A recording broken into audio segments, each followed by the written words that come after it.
Bonsoir bien-aimés et bienvenue à notre temps de solution. Alors ce soir, j'aimerais partager avec vous un message très simple. Alors que j'ai intitulé le pouvoir du travail.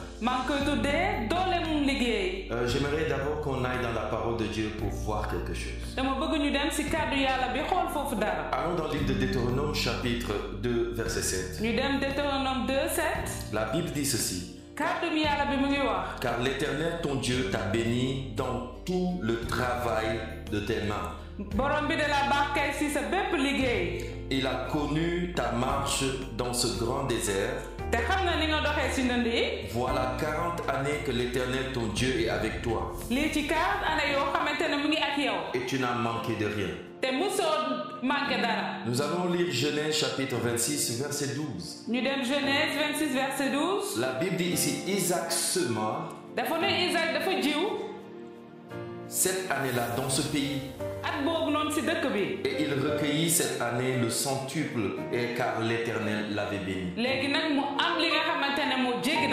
Allons dans le livre de Genèse chapitre 30 verset 27. Laban lui dit, puis-je trouver grâce à tes yeux? Je vois bien que l'Éternel m'a béni à cause de toi.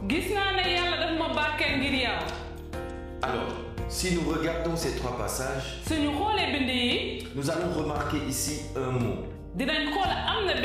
Travail. Et l'autre qui le suit, c'est les mains. Alors Dieu nous a créés pour l'adorer. Le terme adorer a deux sens. Travailler et venir offrir des sacrifices. Alors il faut savoir ceci. Offrir à l'Éternel des sacrifices, adorer Dieu, travailler au champ, dans ta ferme, dans ton lieu de travail, c'est adorer Dieu. Adorer Dieu n'a rien à voir avec ce que nous pensons la plupart du temps. Car ce n'est pas seulement chanter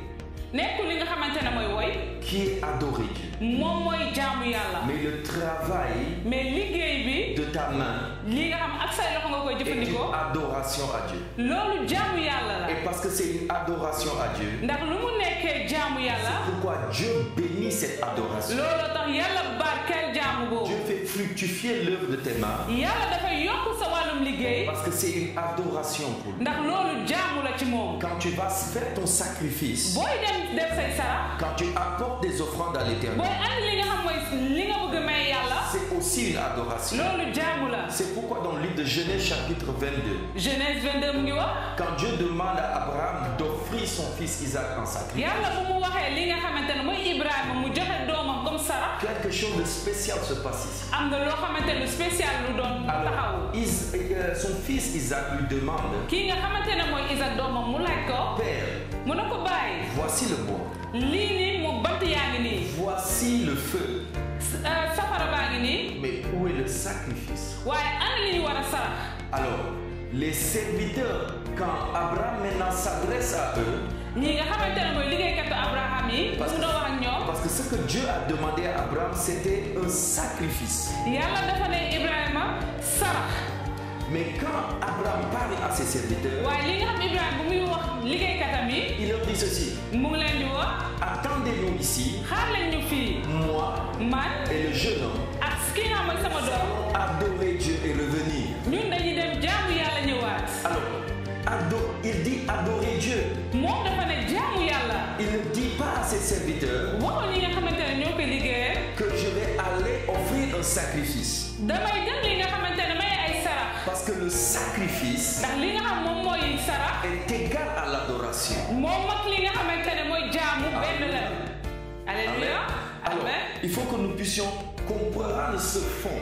il faut que ñu am dégg-dégg ci loolu. Pour pouvoir savoir que le travail ñu mun a xam li nga xam mooy liggéey. est une adoration. jaamu la tamit. Et le travail a ce pouvoir. léegi li nga xamante ne mooy liggéey dafa am doole. De te faire sortir de l'humiliation. mu génne la li nga xamante ne say rusukaay. Je veux parler à quelqu'un. dama bëgg wax ak kenn. Le travail sa liggéey peut te faire sortir mun na la génne de l'humiliation. mooy fi nga xamante ne da nga daan am rusukaay. Le travail sa liggéey a même le pouvoir am na li nga xamante ne mooy doole. de briser un joug muy li ñu yàq li nga xamante ne muy lu dis sa kaw. de pauvreté lii mooy nga xamante ne wàllum ñàkk. et de malédiction ak li nga xamante ne mooy alaku. sur ta vie. si sa dundu. Alors nous allons regarder le livre de Genèse, ñu xool li nga xamante ne mooy téere Genèse. chapitre 29, chapitre 29. verset 27. verset 27. Nous connaissons tous ce passage. ñun ñëpp xam nañu loolu bind Alors yi. quand vous regardez ici, boo xoolee fii. Isaac bénit Jacob Isaac nag dafa barkeel ki nga xam mooy Jacob. après avoir usurpé la place de son fils. bu mu sàccee li nga xamante ne mooy place magam. Alors Jacob lui dit ceci. Jacob mu ngi koy wax. L'odeur de mon fils est comme la senteur d'un champ de l'Éternel. xet bi nga xamante ne sama doom moom la yore dafa mel ni xetum yàlla. Il dit que Dieu t'accorde la rosée qui descend du ciel. yàlla na la may li nga xamante ne mooy rosée buy wàcc si suuf. Qu'il te rende fertile. nga xamante ne nga am lépp. Et qu'il te donne avec abondance tout ce que tu demandes. mu may Pain et du froment. mu may la lépp li nga xamante ne moom ngay ñaan. Que les nations soient assujetties devant dëkk yëpp ñu ñëw sukkandiku ci yow.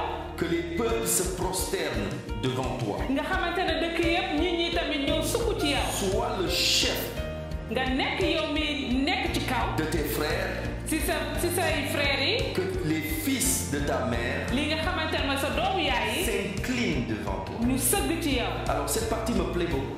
côté bii nag daf maa neex bu baax. Son père lui dit papaam da koo wax. que les fils de ta mère, ñi nga xam mooy sa doomu yaay yi. Rebecca, kii nga mooy Rebecca. se prosternent devant toi. dinañu sëgg ci yow.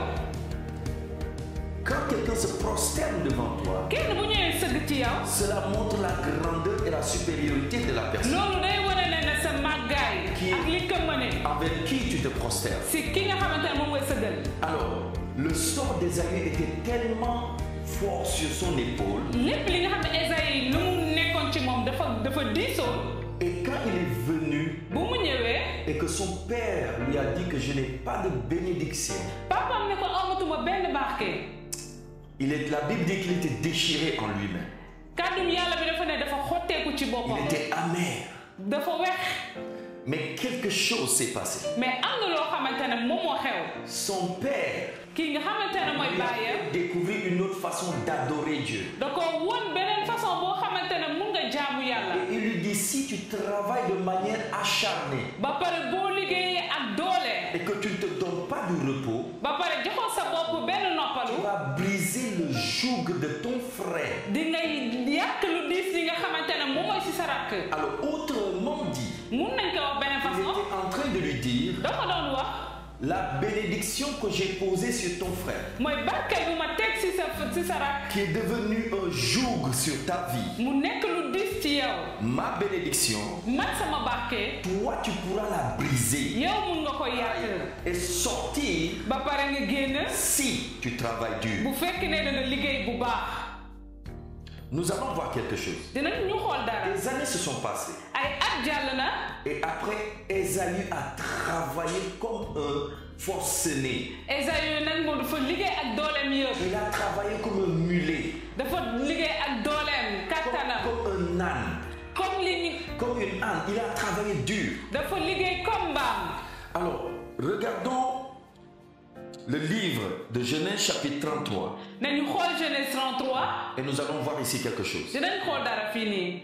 Genèse chapitre 33 verset 1er. Genèse 33 Jacob leva les yeux ki nga xam ne Jacob dafa yëkkati ay et bëtam. regarda, mu xool. et voici Ésaü. mu gis ne kii Ésaïe la. Alors on parle ici de celui qui est béni ñu wax fi ki nga xam ne dafa barkeel. et de celui qui est allé travailler. ak ki nga xamante ne dafa dem liggéey. N'oublions pas aussi que Jacob a travaillé. bu ñu fàtte ne que nag Jacob tam liggéey na. C'est pourquoi Laban a dit, moo tax Laban wax. je reconnais que par toi ma maison est bénie. man xàmmee naa ne si yow la sama barke li Dans la maison de Laban, il faut savoir que Jacob n'était pas comme un sacrificateur.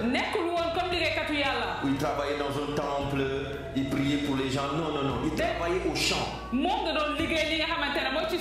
était berger et cultivateur. Ça n'a rien à voir avec l'office pastoral. Il travaillait. Et Dieu bénit son travail. Alors quand il fit face à son frère, souvenons-nous de la bénédiction du Père. N'oublions pas cette bénédiction. Il lui a dit, les enfants de ta mère se prosterneront devant toi. Alors on continue la lecture. Alors la Bible dit,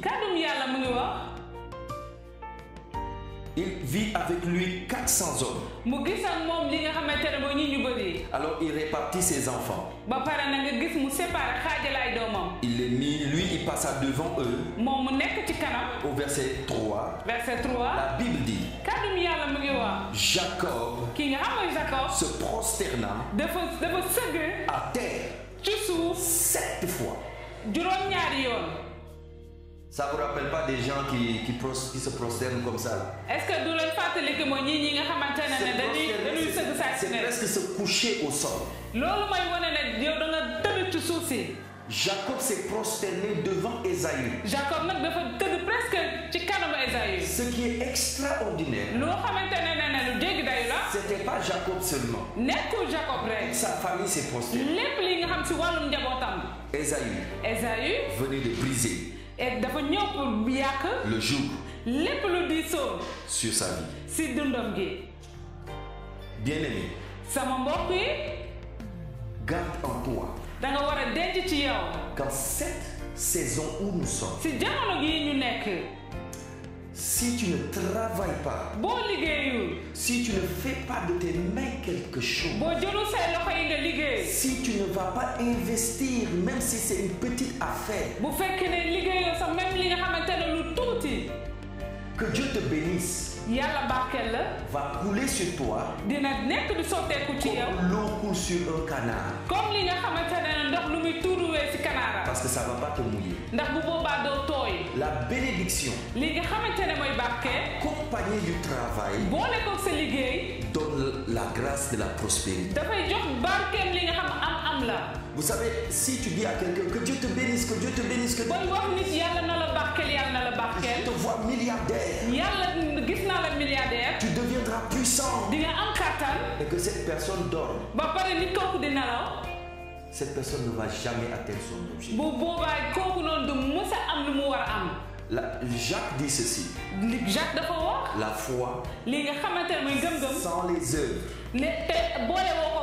est une foi morte. La prière sans action est une prière vide. Écoutez, le père de la foi était un grand cultivateur. C'était un grand fermier. Jacob, ainsi de suite. Isaac, de même. Le peuple d'Israël, c'était de grands cultivateurs. C'était des grands fermiers. C'est pourquoi Dieu leur dit, je bénirai l'œuvre de vos mains, afin que vous puissiez apporter aux Lévites, afin que vous puissiez donner dans la maison de Dieu. Mes frères et sœurs, sans le travail, tu risques ta vie chaque jour. Il y a quelqu'un qui a dit ceci et je vais finir avec ça. Quand un clown rentre dans le palais, ça ne fait pas de lui un roi, mais ça fait du palais un cirque.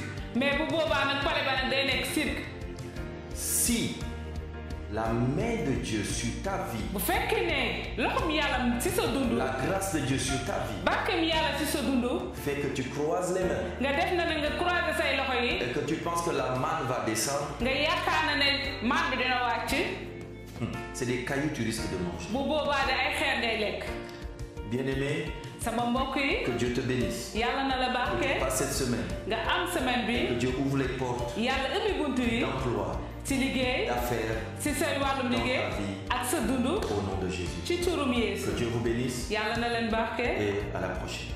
ba beneen.